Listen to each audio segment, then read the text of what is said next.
कोटि संलग्न रत्न किरण छविदूषराभि प्रस्वेदतापमलमोदमति प्रकोष्ठे भक्ताजलि चिन्पते बहुधाभिषेके।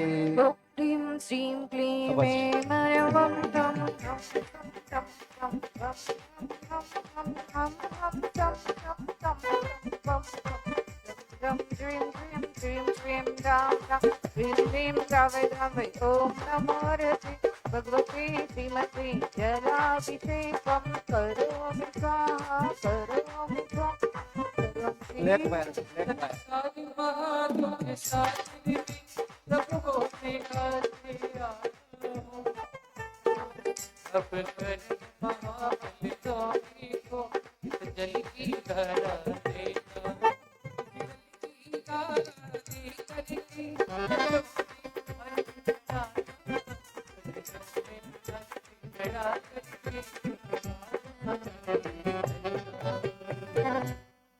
ओम ह्रीं श्री जिनेन्द्र भगवान पर जलाभिषेक करोमि अनुप्राप्तये अर्घ्यं निर्वपामि।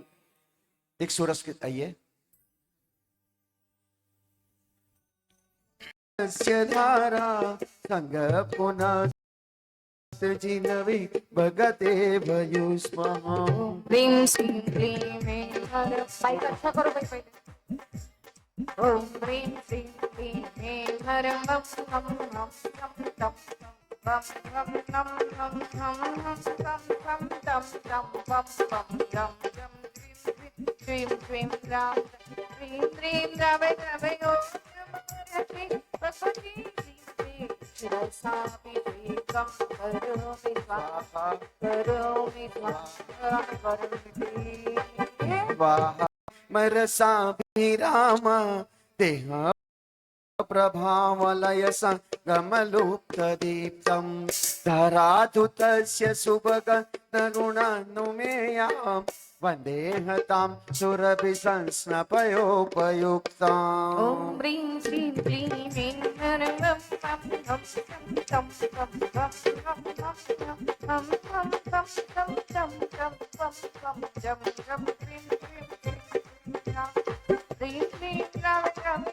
नमो रति भगवती श्रीमते कृताभिषेकं करोमि स्वाहा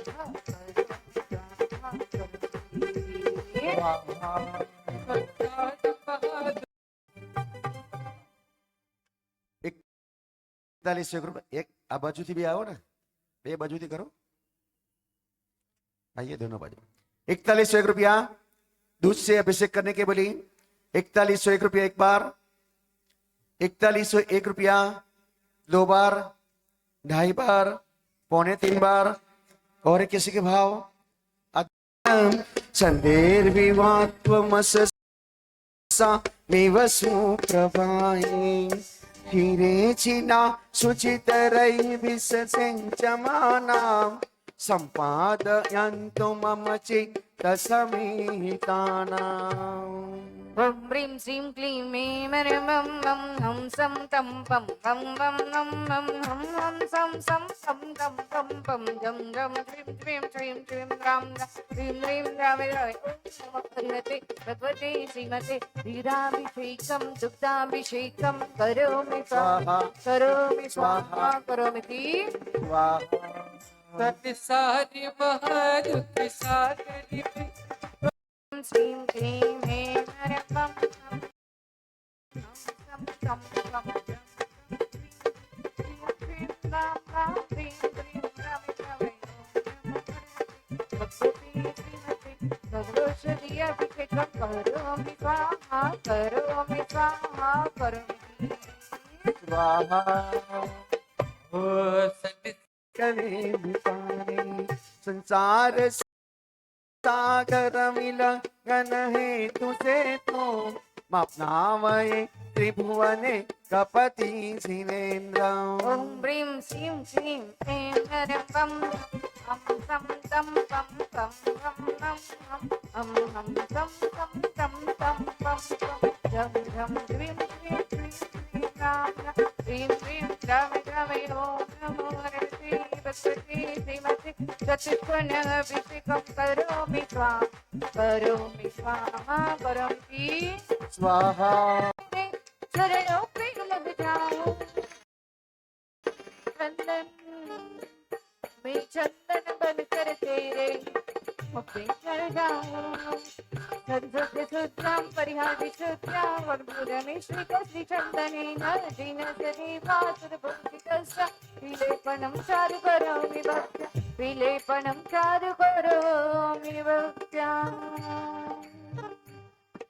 वासंतिका जाति सुरेश वंदे बंधुत्व वंदे रवितत्ववादे पुष्पेदने विरुताग्रे श्रीमद्विनेत्रादियुगं यजयम् श्रीमद्विनेत्रादियुगं यजयम् मैं फूल बनकर तेरे बनकर तेरे चरणों में चढ़ जाऊं चरणों में चढ़ जाऊं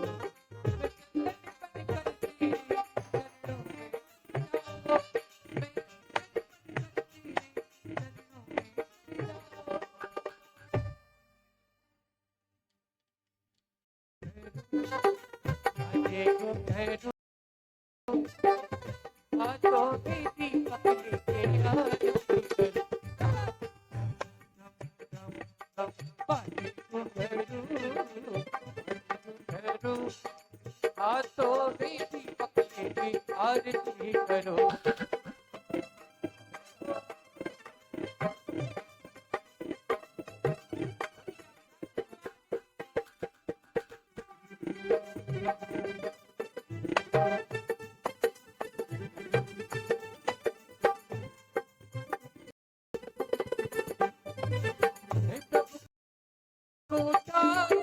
हाथी पे बिठाया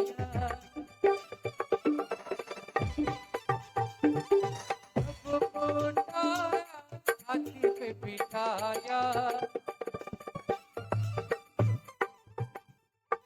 पादुपति अभिषेक कराया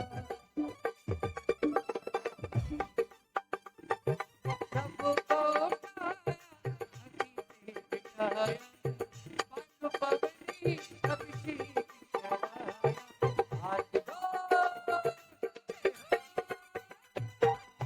जोड़ सबको आरती करूं बाबा आरती करूं हाथों में दीपक लेके आरती करो बाजे टम टम टम बाजे घुंघरू बाजे घुंघरू हाथों में दीपक लेके आरती करूं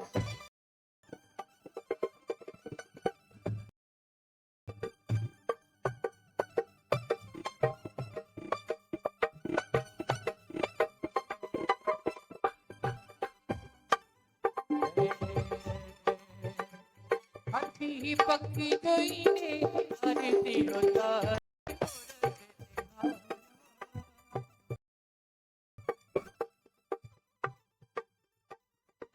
पक्की गई ने आरती होता छोड़ प्रभु तेरी आरती करूं बाबा आरती करूं हाथों में दीपक लेके आरती करूं बाजे टम टम टम टम हाथों में दीपक लेके आरती करूं होगी बाबा रे बाबा बाबा रे बाबा अरे बाबा रे बाबा तेरी कलपुर वाले बाबा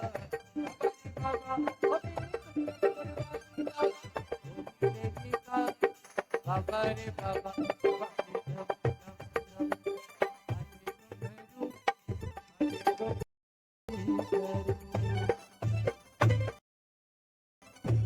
द्विजलक्षत मनोहर पुष्पदीपे पत्रं प्रीतं प्रतिदिनं महतादरेणं त्रैलोक्यमङ्गल सुखालय कामदाहं मारान्तिकं तव विभोरव तारयामि। यदि मंगलारती अवतरण बम बम हम सम तम बम बम बम हम सम तम तम तम बम बम जम जम क्रीम क्रीम क्रीम क्रीम जम ह्रीं क्लीं प्राणयामि ॐ नमो हरते भगवते श्रीमते दुर्गधराभिषेकं करोमि स्वाहा करोमि स्वाहा सागरी महादुख सागरी में प्रभु कोटि कालती कायाम उत्तम तट को पानी को नमः सिद्धिभ्याम् ॐ नमः सिद्धिभ्याम् श्री विद्रागाय नमः ओम नम्रते भगवते श्रीमते श्री पार्षदकराय द्वादश गण विष्टिताय शुक्ल ध्यान पवित्राय सर्वज्ञाय स्वयंभुवे सिद्धाय बुद्धाय परमात्मने परम सुखाय लोक्यमही व्याप्ताय अनंत संसार चक्र परिमर्दनाय अनंत दर्शनाय अनंत वीर्य अनंत सुखाय सिद्धाय बुद्धाय लोक शंकराय सत्यज्ञानाय सत्यब्रह्मणे धर्मेंद्र फना मंडल मंडिताय ऋषारिका श्रावक्षर का प्रमुख चतु संगप सर्ग विनाशनाय घातिकर विनाशनाय आचार्य आदि सागर आचार्य महावीर कीर्ति आचार्य विमल सागर तपस्वी सम्राट आचार्य सन्मति सागर आचार्य सुनील सागर मम छत्रपति संघस्य शांति धारा करता रस्य निखिल भाई अश्विन भाई दोषी हार्द अल्पिता मित्तल सईन धैर्य ललिताबेन कोकिलाबेन विशाल सुरेश भाई शाह बेला कमलजी जैन डिंकी शैलेश मेहता इंद्रग्राम श्रावकगणस्य पोयम अस्माकं छिन्न विभिन्न मृत्युम् अतिकामं प्रतिकामं क्रोधम् अग्निं सर्वशत्रुभावं सर्गोपसर्गं सर्वचौर्यभयं सर्वदुष्टभयं सर्वमृगभयं सर्वमात्मचक्रभयं सर्वपरिमन्त्रं सर्वशूलरोगं सर्वक्षयरोगं सर्वक्रूररोगं सर्वकुष्ठरोगं सर्वनरमारीं सर्वगजमारीं सर्वशुमारीं सर्वमहिष्मारीं सर्वगोमारीं सर्वगुल्ममारीं सर्वलतामारीं सर्वपत्रमारीं सर्वपुष्पमारीं सर्वफलमारीं सर्वराष्ट्रमारीं सर्वदेशमारीं सर्वविषमारीं सर्ववेताले शाकिनी डाकिनी वयं सर्ववेदनीयं सर्वमोहनीयं सर्वकर्माष्टकं छिन्न ओम विभिन्न सुदर्शन महाराज चक्र सदो तेजबल शरीर शांतिम कुरु कुरु जनानंदनम कुरु कुरु भव्यानंदनम कुरु कुरु गोकुलानंदनम कुरु कुरु ग्राम नगर खेट करवट मट्टंद्रोन्मुख संवानंदनम कुरु कुरु यशमानंदनम कुरु कुरु सर्वम दुःखम हन हन दह दह पच पच पाचे पाचे कुट कुट शुक्र शुक्र यशमान मुंबट स्वाहा यस्सुखम दृशिलोकेषु व्याधि व्यसनवर्जितम अभयम क्षेमम आरोग्यम स्वस्तिरस्तु श्रीरस्तु शांतिरस्तु तथास्तु पुष्टिरस्तु तथास्तु तुष्टिरस्तु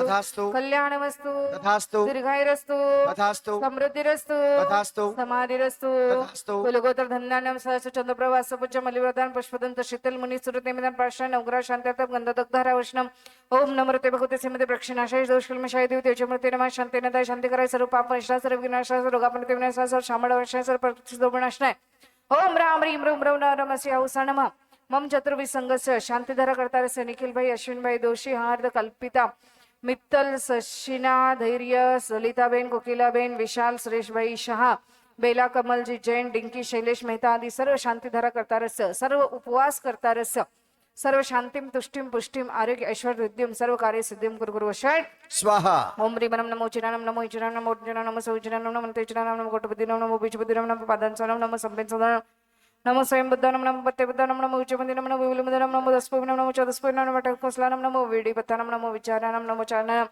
नमो पंचसमनम नमो आकाशगमिनम नमो आसिविसानम नमो दिट्टिविसानम नमो गुतवनम नमो दित्ततवनम नमो तत्ततवनम नमो महातवनम नमो गुरुतवनम नमो गुरुगुणनम नमो गुरुप्रगमनम नमो गुरुगुणमयनम नमो आमसेवितानम नमो किल्लसेवितानम नमो चल्लसेवितानम नमो उपसेवितानम नमो मनबलिनम नमो वचबलिनम नमो कायबलिनम नमो कीर्सविनम नमो सप्पिसविनम नमो अखिल मानसनम नमो वड्डवानम नमो सिद्धायनम बहुधी महावीर वड्डवान बुद्धिरेसुनु चदि ओम नमो भैवत वड्डवान श्री चक्रम चलंतम गच्छे आयसम पायनम लोयानम भूयानम जयवेवा भुवादेवा थंबनेवा रंगनेवा रायंगणेवा मोहनेवा सव जीव सत्तानम अपराजित भवधूमे रख रखस स्वाहा पुण्यम वर्ताम धर्मो वर्ताम यशो वर्ताम शांतिम वर्ताम कांतिम वर्ताम मतिर् वर्ताम बुद्धिर् वर्ताम विशुद्धिर् वर्ताम रत्नत्रयम् वर्ताम सम्यक्त्वम् वर्ताम सम्यक् ज्ञानम् वर्ताम सम्यक् चारित्रम् वर्ताम श्रेयो वर्ताम मङ्गलम् वर्ताम आयुर् वर्ताम आरोग्य वर्ताम गोत्रम् वर्ताम कुलम् वर्ताम जातिम् वर्ताम स्वस्ति भद्रं चास्तवः तयो भूय भूय श्रेयसे ओम ह्रीं ज्वीं ज्वीं हंस स्वस्तु मे स्वाहा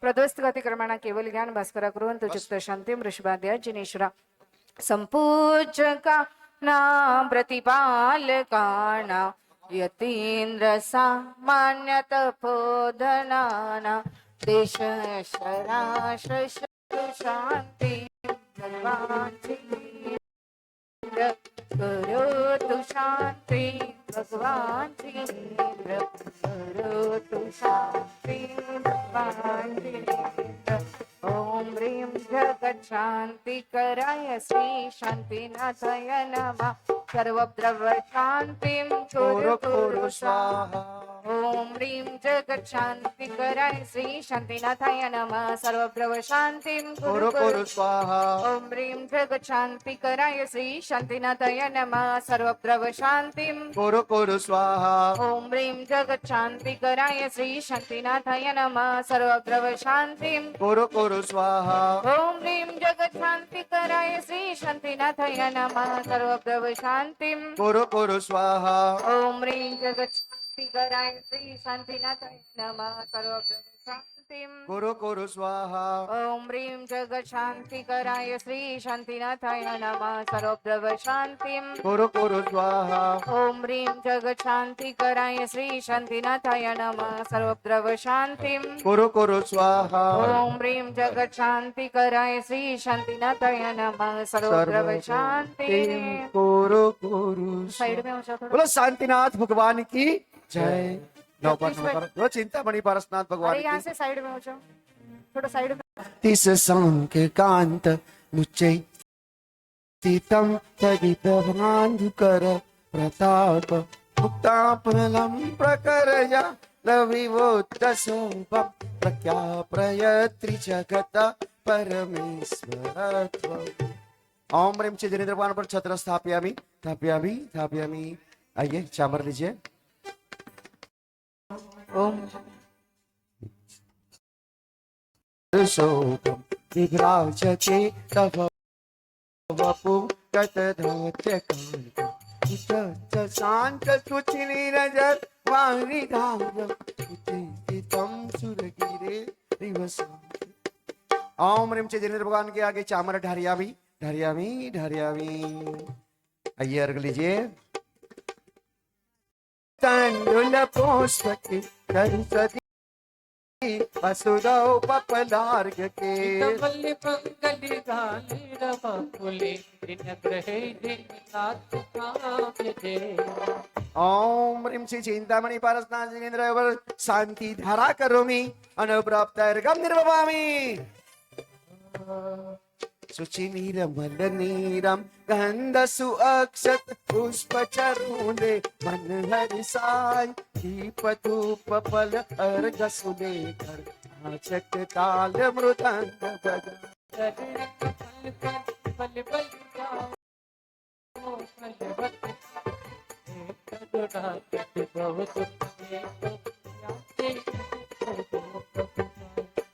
ओम ह्रीं श्री आदिनाथ जिनेन्द्राय अनुप्राप्त अर्घम निर्वपामि नीरगंध अक्षतान पुष्प चारु दीप धूप श्रीफलाभ अर्घते कजीजिए कौशलक देव शिव आपकी करूं सदा दीनी बात मोक्ष भूलने नहीं कदा ओम ह्रीं श्री चिंतामणि परसनाथ जिनेन्द्राय अनुप्राप्त अर्घम निर्वपामि जल फल आटो सुचि सार ताको एक करो तुमको अरबो भवतार भवतरि मोक्ष भरो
गुरु से वहाँ तक पहुँचाने की कृपा करो गुरु माई, तब चरणन की पूज। श्रुतमती माताजी संघ सहित विराजमान, તેમના ચરણોનો પ્રાપ્ત થાય અર્ઘમ નિર્વભામી। स्वाहा ॐ नमो जिनानम् ॐ नमः सिद्धिभ्यः ॐ नमः सिद्धिभ्यः ॐ नमः सिद्धिभ्यः तुभ्यं नमः श्रीभुवनातिहराय नाथ तुभ्यं नमः श्रुतितलामलभूषणाय तुभ्यं नमः श्रीजगत परमेश्वराय तुभ्यं नमो जिनभवोदधिशोषणाय तुभ्यं नमो जिनभवोदधिशोषणाय। जय बोलो अनंतानंद सिद्ध परमेष्टि भगवान की जय। आदि ब्रह्मादीश्वर आदिनाथ भगवान की जय जय बोलो चंद्र प्रभु भगवान की जय चिंतामणि भाषणाथ भगवान की जय आचार्य आदि सागर महावीर कीर्ति विमल सागर तपस्वी सम्राट आचार्य सन्मति सागर जी गुरुदेव की जय चतुर्थ भट्टाधीश आचार्य भगवान सुनील सागर जी गुरुदेव की जय। परम पूज्य आरिका श्री 105 श्रुतमती माताजी की, माताजी संघ की। उपवास वालों को जिसको भी विश्राम करना हो तो शायद उधर रूम है, थोड़ी देर लेटा दो उनको, प्रवचन 15-20 मिनट थोड़ी सर विश्राम करने दो तो ठीक रहेंगे वो लोग, पीठ कमर वगैरह दुखते हैं ना। चलो 10 लक्षण के परम पवित्र दिन निकल रहे हैं। 5 तो हो गए, आधी तपस्या हो गई, आधी है, आधी में ढीले मत पड़ना। थोड़े ढीले हो गए पर कुछ नहीं। अभी देखो इंद्रराज ने भी आपका स्वागत किया। आज से मौसम पूरी ठंडा हो गया, पलट गया, बारिश कल रात से ही चालू हो गई है। तो अभी 5 दिन निकाले, 5 दिन निकलने में देर लगने वाली नहीं है। अभी थोड़ा सा विश्राम किया करो, ज्यादा खिंचातानी मत करो, ज्यादा थोड़ा विश्राम किया करो। यहाँ आओगे ना तो भी जो टाइम है उसके बीच में जाकर के 10-15 मिनट लेट करके आना, क्योंकि पीठ वगैरह दुखती है तो उसमें फिर हार जाओगे। इसके लिए जितना विश्राम ले सकते हो उतना विश्राम लेना चाहिए। हम देख रहे हैं कि आचार्यों ने कहा कि क्रोध, मान, माया और लोभ, इन कषायों की वजह से ही यह जीव इस भूमि पर आज भी है। अगर इस कषायों को छोड़ा होता तो सिद्ध शिला पर, मोक्ष भूमि पर यह जीव विराजमान हो जाता था। आचार्य कहते हैं कि इन कषायों को छोड़ने के बाद भी तुमको और कुछ करना ही पड़ेगा, क्योंकि इन 4 कषायों की वजह से ही तुम झूठ बोलने में माहिर हो जाते। अब ये कषाय तो छूट गए, जिसके वजह से तुम झूठ बोल रहे थे, वो कषाय तो छूट गई। अब कषाय छोड़ने के बाद तुम्हारा जो धर्म है, तुम्हारा जो गुण है, उस सत्य धर्म को तुम्हें अपनाना ही पड़ेगा। सत्य की कहानी कितनी भी कहो तो सत्य शब्दों में कहा नहीं जा सकता। जितना भी करो, और सबसे ज्यादा आज झूठ बोलने वाले लोग हैं। कैसे बताओ? सबसे ज्यादा किसी का फोन आया, भाई इतने बजे निकलना है, उसका वापस फोन आया, भाई 9 बज गए, मैं स्टेशन पे आ गया, तुम निकल गए क्या? तुम कहाँ पे हो? बस मैं तो घर से निकला ही हूँ, 2 मिनट में वहां पहुंचा। और वो 2 मिनट 2 घंटे भी निकल जाते हैं तो भी पता नहीं चलता। अब कोई अच्छा वाला आदमी का फोन आया तो उठा लेंगे, खुशी खुशी बात भी कर लेंगे। अगर बात करने का मूड नहीं और फोन काट दे तो भी बात नहीं चलेगी, तो क्या करते? उठा तो लेते, नहीं भाई मैं मीटिंग भी हूं, थोड़ा सा बाद में अपन बात कर लेते। उठा तो लिया, अब उससे बात करनी नहीं है तो कैसे भी करके घुमाना तो पड़ेगा। मीटिंग में हूं, मैं यहाँ हूं, मैं वहां हूं बोल करके बात घुमा करके फोन काट दिया। हम इतना, मतलब एक यंत्र आया है, यंत्र ही है, मोबाइल क्या है, एक यंत्र है। और अपने को इतना पाप करवा रहा है कि हर पल हम झूठ बोलने के लिए, वो तो देखा नहीं कहाँ है क्या है, वीडियो कॉल किया तो पता भी चले कि वो व्यक्ति कहाँ पे है। अगर सादे कॉल पे बात हो रही है तो पता भी नहीं चलता कि ये क्या बोल रहा है, कैसे बोल रहा है। मूड नहीं है पर फिर भी सामने वाले से बात करना मजबूरी है, बात तो कर लेंगे पर इधर मन नहीं रहता, चेहरा बिगड़ा हुआ रहता है, मन बिगड़ा हुआ रहता है, पर करना है, उससे बात करनी जरूरी है तो हम बात कर लेते हैं। ऐसे झूठ बोल करके हम अपना ही नुकसान कर रहे हैं। लगती है छोटी सी बात, इतना तो उसको इतना तो बोला, मैं घर से निकला नहीं, घर से निकला हूं बस स्टेशन के पास ही आ रहा हूं, अभी उठे भी नहीं है, अभी सोए हुए हैं वो, और क्या बोल रहे, बस मैं 2 मिनट में स्टेशन में तेरे पास ही आ चुका। अभी उठेगा, नहाएगा, फिर वहां से रिक्शा पकड़ के स्टेशन पे जाएगा, तब 15-20 मिनट भी हो जाएंगे, पर फिर भी क्या बोला उसको। इतनी छोटी छोटी बातों में हम झूठ बोल लेते हैं, पर उस झूठ के साथ अनंत कर्मों का बंध भी हम अपने साथ कर रहे हैं। पहले ऐसा कोई यंत्र नहीं था, तो सामने के सामने बात होती थी तो झूठ बोलने का सवाल ही पैदा नहीं होता था, कभी बोला भी नहीं जाता था। बच्चों को भी यही सिखाया जाता था कि झूठ, अब बच्चे झूठ बोलते, कैसे बोलते बताओ, होमवर्क किया नहीं, अब होमवर्क किया नहीं तो करेंगे क्या।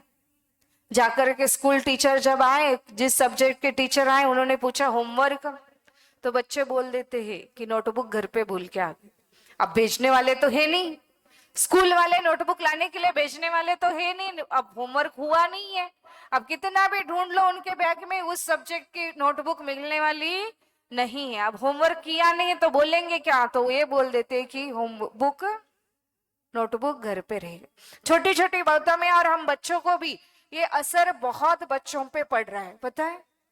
इस असर की वजह से बच्चे भी बिगड़ते जा रहे। जब तक हमारे मन में शांति नहीं, सत्य नहीं है, तब तक हमारा जीवन भी सुरक्षित नहीं है। क्योंकि एक झूठ जो बोलता है उसको उस झूठ को छुपाने के लिए और 100 झूठ बोलने ही पड़ते हैं। अगर कोई व्यक्ति एक झूठ को बोला हुआ है और उस झूठ को उसको छुपाना ही पड़ेगा, और मन में हमेशा उसके क्लेश रहेगा, एक विकल्प रहेगा कि मैंने झूठ बोला। उस व्यक्ति के सामने आंखों में आंखों डालकर भी वह व्यक्ति बात नहीं कर सकता, क्योंकि उसने उसके साथ झूठा व्यवहार किया है, झूठी बातें की है और उसके प्रति झूठा सब कुछ किया है, तो नजर नहीं मिला सकता। अगर हम झूठ बोलते हैं ना, तो हम किसी जिसके साथ झूठ बोला है उसके साथ हम नजर भी नहीं मिला सकते। और जो झूठ बोलता है, सत्य को छोड़ देता है, वहां पूरे व्यवहार अपने खत्म हो जाते।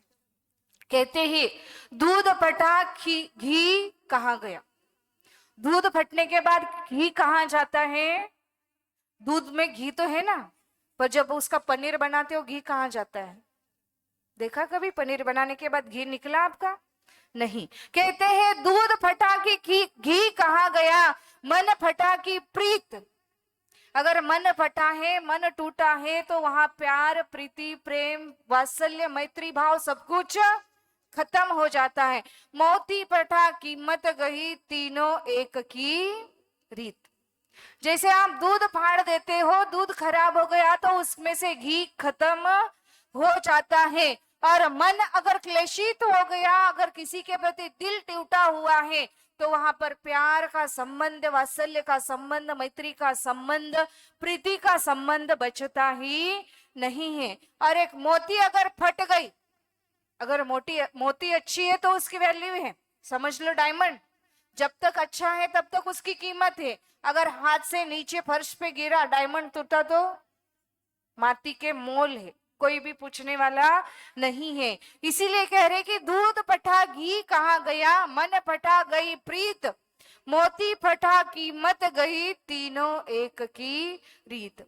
जिस प्रकार दूध फटने पर घी गायब हो जाता है, मन टूटने पर प्यार, संबंध, वात्सल्य वहां से भाग जाते हैं, और मोती फटने पर, मोती टूटने पर उसकी वैल्यू कम हो जाती है। उसी प्रकार जो कटु वचन बोलता है, जो असत्य बोलता है, जो झूठ बोलता है, उसका घर खत्म हो जाता है। हम भी कभी उसके ऊपर विश्वास नहीं रखते हैं। हम छोटे थे तब एक कहानी सुनते थे। एक बकरी चराने वाला बच्चा था। बकरियां लेकर के हमेशा खेत में जाता था और खेत में जो काम करते थे उसको मजाक उड़ाने की उसकी बहुत आदत थी। तो वो क्या बोलता था, पेड़ पे खड़े होकर के, बकरियां वहां चरती रहती थी, पेड़ पर पे वो बैठा रहता था और खेती में काम कर रहे हैं, उनको देख करके ऐसे बोला था, मेरे को बचाओ बचाओ बचाओ, शेर आकर के मेरे सब बकरियां खा गई और मेरे को भी खा रहा है।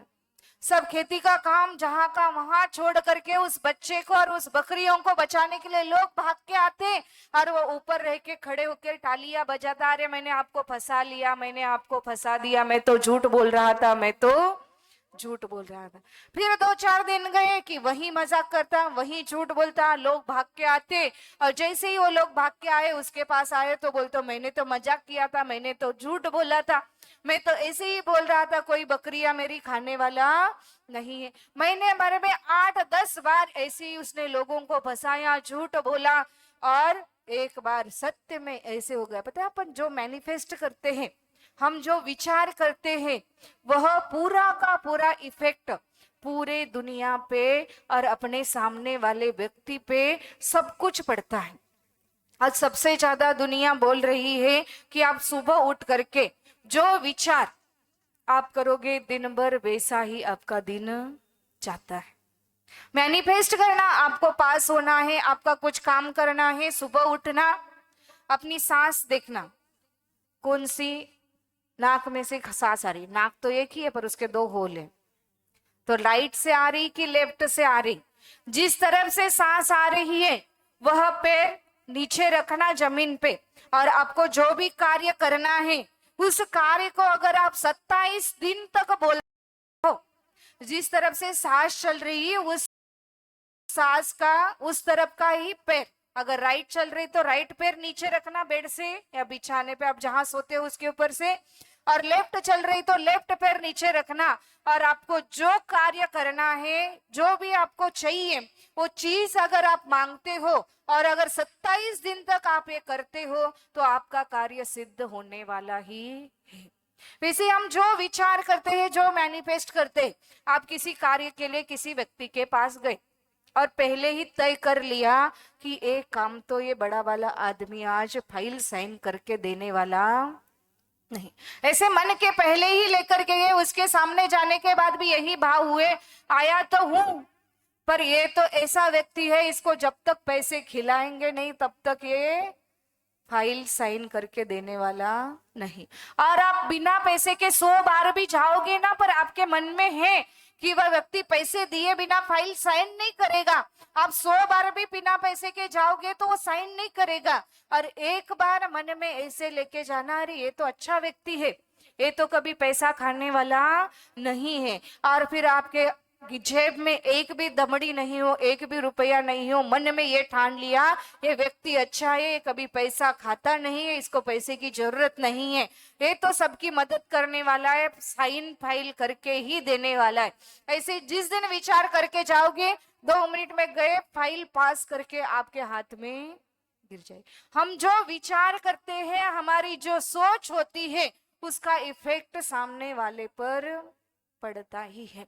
इसलिए हमारे विचार, हमारी संस्कृति, हमारी बुद्धि हमेशा सत्य की ओर जाना चाहिए। हम जितना झूठ बोलते हैं, सामने वाला भी हमारे साथ उतनी ही बेईमानी करेगा, उतना ही झूठ बोलने वाले। हम जितना सत्य को अपनाएंगे, हमें वैसे व्यक्ति मिलते जाएंगे, हमें कभी धोखा नहीं मिलेगा, हमारे साथ कोई बेईमानी नहीं करेगा, हमारी कभी चोरी नहीं होगी, हमारा हमेशा अच्छा ही होते जाएगा, क्योंकि आप सबके प्रति अच्छा सोच रहे हो, अच्छा बोल रहे हो, हमेशा सत्य वचन बोलने वाले हो। एक गरीब भी हो पर अगर वो सत्य बोलता है तो समाज में उसकी वैल्यू रहती है। और बहुत बड़ा अमीर आदमी है, अगर वो झूठ बोलता है तो सब व्यक्ति यही बोलते थे, अरे उसका तो काम छोड़ो, हमेशा झूठ ही कोई छोटा आदमी भी उसकी वैल्यू नहीं करता। झूठ की कहीं वैल्यू नहीं है। सच की जितनी वैल्यू है उतनी झूठ की कहीं पे भी वैल्यू नहीं। वो जो बकरी चराने वाला रोज ऐसे ही करता, महीने में 8-10 बार उसने ऐसे ही किया कि शेर आया और मेरे बकरों को खा गया, ऐसे चिल्लाता, रोता, जोर जोर से आवाज देता।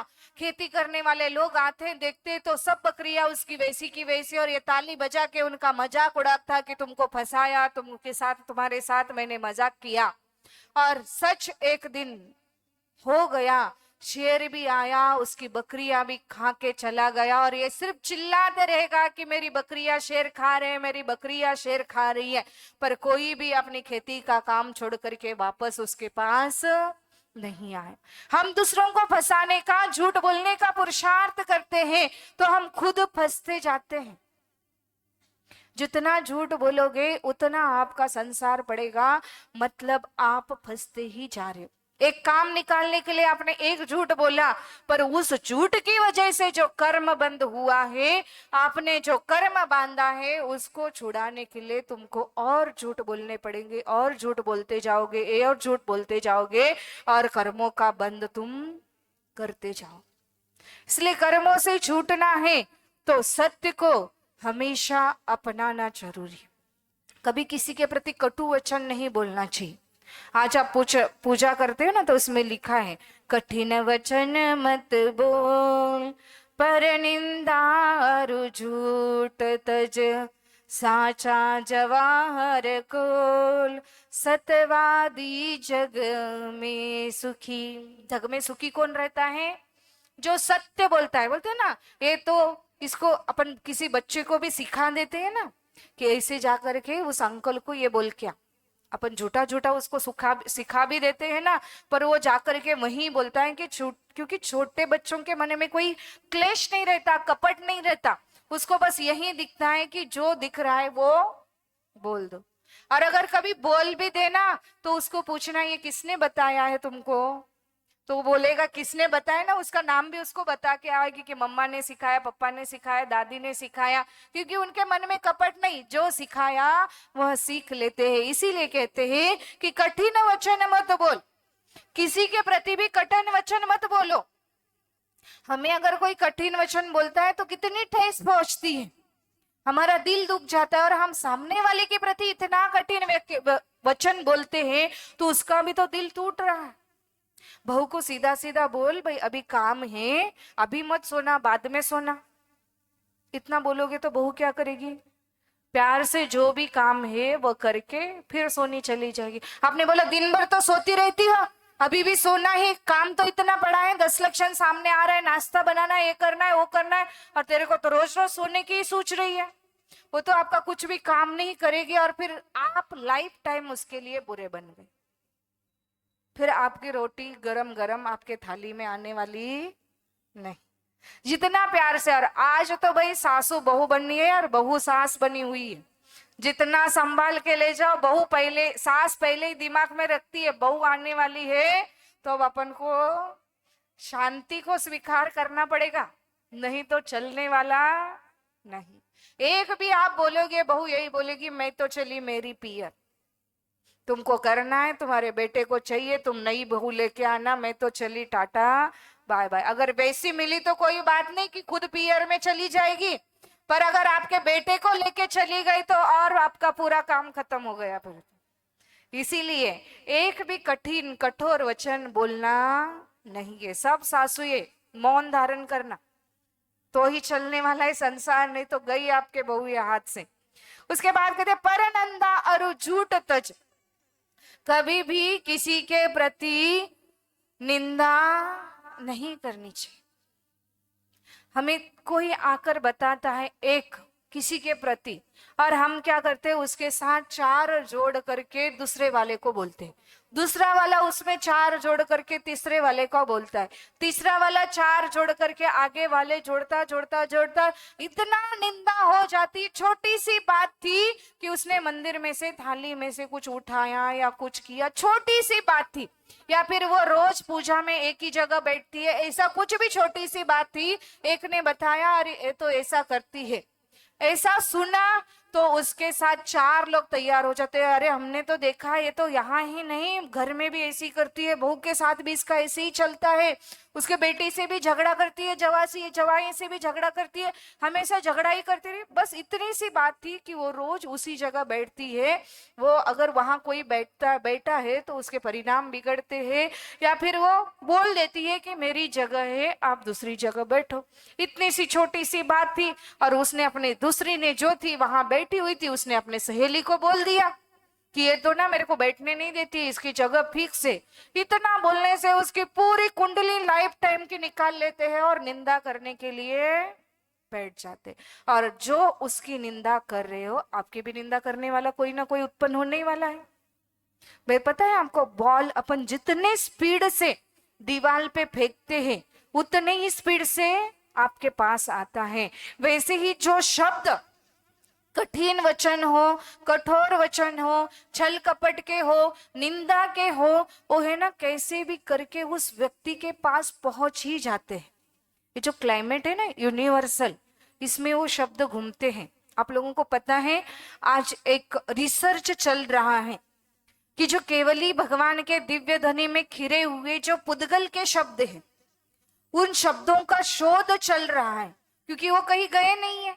भगवान के साथ मोक्ष तो जानने वाली नहीं है, वो पुद्गल की वर्गना है, और पुद्गल की वर्गनाएं इसी यूनिवर्सल में है। तो एक साइंस वाले इस पे रिसर्च कर रहे हैं कि वो दिव्य ध्वनि के कुछ शब्द भी मिल जाए तो उससे बहुत बड़ा फायदा साइंस वालों को होने वाला है, और उससे ज्यादा तो अपने को होने वाला है। क्योंकि आज जो चल रहे हैं ना, ये पंथ परंपरा, वो ये सब पूरा मिट जाएगा, क्योंकि उस मशीन में पूरा जो दिव्य ध्वनि का है वही आ गया। फिर सब पंथ परंपरा सब कुछ निकल जाएंगे। ऐसे हमारी जो हम झूठ बोलते हैं, कठिन कठोर वचन बोलते हैं, किसी की निंदा करते हैं, तो वो यूनिवर्सल में शब्द फैल जाते हैं, और फिर जो सामने वाले जिसकी निंदा की है उसका मन खराब हो जाएगा, आपके प्रति व्यवहार उसका खराब हो जाता है। फिर हम क्या बोलते हैं, अरे मैंने इसको कभी कुछ बोला भी नहीं है, इसको तो कभी किसी ने जाके तो नहीं बोला मैंने इसके बारे में ऐसे बोला था।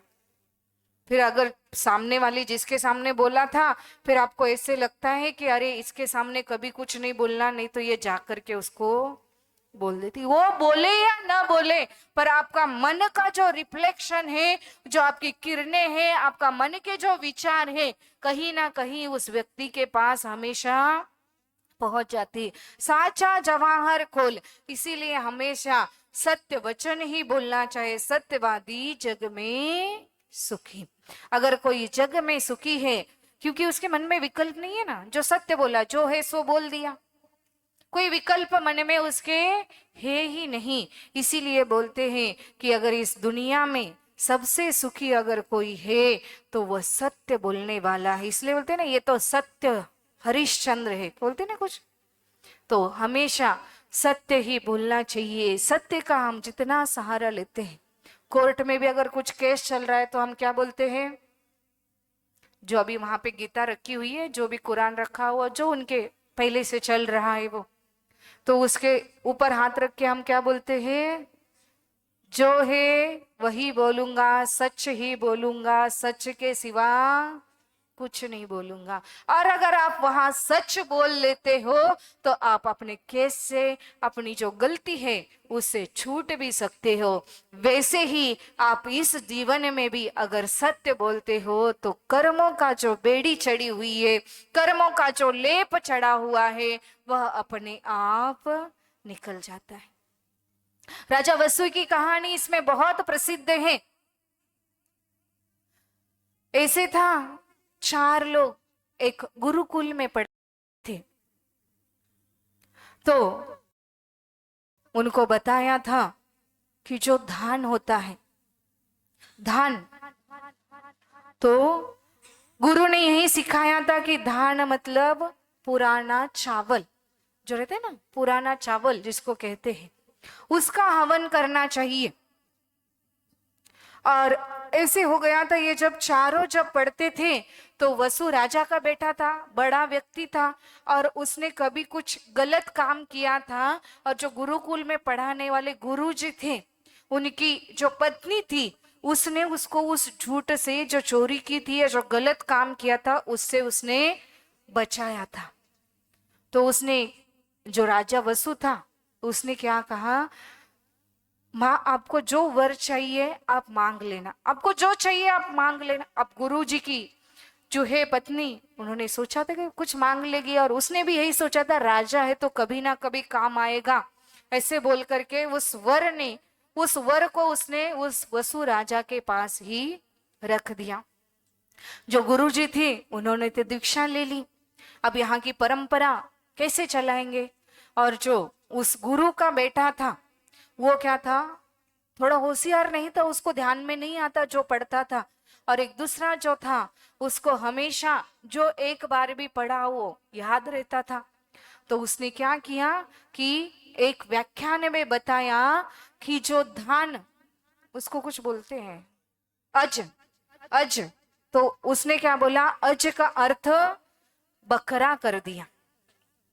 तो उसने कहा कि बकरे की बलि हवन में दी जाती है। और जो उसका दोस्त था उसने बता दिया कि नहीं, बकरे की बलि नहीं देते हैं। यहाँ तो पुराने अज मतलब पुराने चावल के धान को बताया। अब माँ को तो ऐसे हो गया कि मेरे बेटे को तो शिक्षा मिलेगी, और उस सच का, उसका जो था पूरा न्याय होने वाला था राज दरबार में, राजा वसु के दरबार में। अब राजा वसु का एक वर उस माँ के पास था। तो उसने क्या किया, पहले ही दिन, दूसरे दिन न्याय होने वाला था, वहां धर्म सभा बैठने वाली थी, उसमें इसकी चर्चा होने वाली थी। अब उसका बेटा झूठ बोला था। तो उसने सोचा मेरे बेटे को तो बचाना पड़ेगा, अगर बेटे को नहीं बचाऊंगी तो पता नहीं इसको कुछ भी सजा मिल सकती है झूठ बोलने के कारण। तो उसने क्या किया, पहले ही दिन राजा के पास वो माँ गई और माँ ने उसको बताया कि मेरे बेटे ने ऐसे ऐसे गलत बताया है, पर तू मेरे को जो वर देने वाला था वह वर मैं आज तुमसे मांगने आई हूं, तो तुमको ये करना है, कल मेरे बेटे को कैसे भी करके तुमको बचाना है। अब राजा बंधन में था। जिस समय कैकेयी के बंधन में रह करके राम को भी वनवास जाना पड़ा था, राजा दशरथ ने भेज दिया था, क्योंकि एक वर उसने दे दिया था। ऐसी यहाँ घटना हो गई। अब करे तो क्या करे, वसु को पता भी था अज मतलब पुराना धान होता है, पर फिर भी अब एक वर दिया है और वो भी मेरे एक गुरु माँ है, तो अब उसका सुनना पड़ेगा। जब राज दरबार भर गया, राज की सभा चल रही थी, उस समय में जब यह चर्चा चली, यह न्याय की बात आई, तो राजा वसु ने कहा अज मतलब बकरा ही है, पुराना धान नहीं है। और जैसे ही उसने कहा, वो एक सिंहासन पे बैठता था, स्फटिक का सिंहासन था, उसके पैर किसी को दिखते नहीं थे, क्योंकि स्फटिक एक ऐसा पत्थर है, पारदर्शी है, उसके सामने कुछ भी, उसके पीछे जो रखोगे ना वही दिखता है। तो वो जो पैर थे स्फटिक के बने हुए थे, पारदर्शी थे, तो पीछे का ही दिखता था। उन सब लोगों को ये पता नहीं था, सबको ऐसे लगता कि यह सिंहासन अधर में है। और जैसे ही उसने बोला कि अच मतलब बकरा होता है, पुराना धान नहीं होता, उसी समय उसके सिंहासन के चारों पैर टूट गए, सिंहासन नीचे आ गया। और सिर्फ सिंहासन ही नीचे आ गया नहीं, उसकी गति भी नीच हो गई और वो नरक में चला गया। इतनी सी झूठ उसने बोली थी, उससे नरक गति का बंद हो गया। और हम हर दिन हर मिनट कम से कम फोन पे तो झूठ बोल ही लेते हैं, तो समझ लेना हम हमारा कितना पतन कर रहे हैं, हम कितना नीचा जा रहे हैं, हम अपना कितना नुकसान कर रहे हैं। भले ही फोन पे बात करके वह बात हम टाल देते हैं, पर उससे जो कर्म बंद हो रहा है, उस कर्म बंद से हम कैसे छूटेंगे, इसके लिए हमें पुरुषार्थ करना है। हम जितना सत्य बोलेंगे उतनी अपनी वैल्यू बढ़ती जाती है। जिस प्रकार हीरा जितना तरासा जाता है उतना उसकी वैल्यू बढ़ती है, वैसे ही हम जितना सत्य बोलते जाएंगे उतनी हमारी वैल्यू बढ़ती है। हमारा आत्मा भी उतना हल्का हो जाता है, उतना पवित्र हो जाता है। इसीलिए कितने भी हमारे ऊपर उपसर्ग आए, कुछ भी हो, पर सत्य को कभी नहीं छोड़ना, उसी से हमारी जीत होने वाली है। और एक बार हमने सत्य को अपना लिया। एक बार की बात है, एक चोरी करने वाला चोर एक महाराज जी के पास आया, तो महाराज जी ने प्रवचन दिया। अब उनके 5 अनुव्रतों पे उन्होंने प्रवचन दिया था। अब सब बहुत बड़े बड़े लोग बैठे थे, तो वो चोर पहले तो आगे नहीं गया। जैसे ही राजा सेठ सब वहां से निकल गए, तो महाराज जी के पास आया और कहा, महाराज जी मुझे एक नियम लेना है, कुछ तो नियम दे दो। महाराज जी ने कहा, भाई चोरी करना छोड़ दे। उन्होंने बोला, नहीं महाराज जी, चोरी किए बिना तो मेरा पेट भरेगा नहीं, मेरा यही धंधा है। बोले, हिंसा करने छोड़ दे। उन्होंने कहा, नहीं, अगर मैं चोरी करने गया और किसी ने मेरे को पकड़ा तो वहां किसी को मारना भी पड़ता है, पीटना भी पड़ता है, कभी तलवार भी उठानी पड़ती है, सब कुछ होता है। तो उन्होंने कहा कि चोरी, हिंसा, झूठ, झूठ बोलने का त्याग कर दो। तो उन्होंने कहा, ये तो कर सकता हूं। बोले, फिर भी मैं एक दिन प्रयोग करूंगा, फिर नियम लूंगा, सिर्फ मेरे को एक दिन का, आज के दिन का नियम देना। तो महाराज जी ने उसको एक दिन का नियम दे दिया। उसी दिन रात को राजा के दरबार में चोरी करने के लिए ये व्यक्ति पहुंचा। गेट पे, फर्स्ट गेट पे पहुंचा। उसको सिपाहियों ने पूछा, कौन हो और तुमको कहाँ जाना है? उसने बोल दिया, मैं चोर हूं और मुझे राज खजाने से चोरी करनी है। अब उन सब सिपाहियों को लगा, इतना सच तो कोई चोर बोलने वाला है नहीं।